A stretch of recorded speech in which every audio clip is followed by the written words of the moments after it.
Give me the police, quick.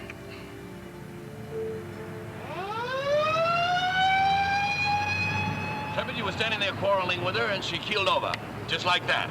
It was just like that. I thought she'd fainted or something, but she was dead. He's lying. He killed her. You think he's guilty, Norm? What difference does it make? If something isn't done, I lose my daughter. Well, maybe Eileen was right. You could have retained the best criminal lawyer in town. Why didn't you?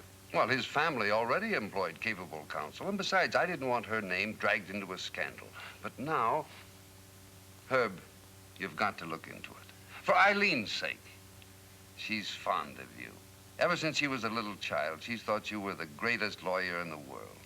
Norm, I've known Eileen ever since she was a child, but I just don't have the time. All I'm asking you to do is look into it. Don't you understand? If you report back that this case is hopeless, she'll believe you. What if I find something that points to his innocence? Well, I'm not expecting miracles. Herb, since my wife died, Eileen is all that I have. I don't know what in the world I'll do without her. A man can be a giant in industry, but if he has no one to love, there's not much point to his success. A man like Winfield seldom begs. When he does, you can't just turn away. I agreed to talk to Eileen, nothing more. Eileen had found a job as a secretary. She was busy, but agreed to meet me for lunch. Mr. Meredith, I'm so happy to see you. Eileen Winfield wanted no peace treaty with her father, but she was eager to talk about Tom Shepard. Are you going to help Tom? Is he worth helping?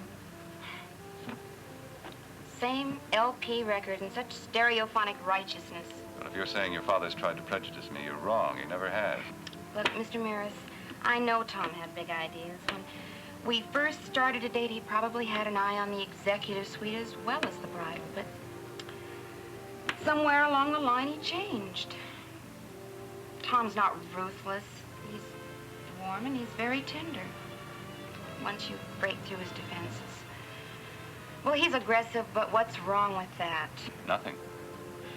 Unless the taste of success gets too rich for his blood, and if the drives get out of hand and he doesn't let anything stand in the way, the next thing you know, you'll read the results in the tabloids.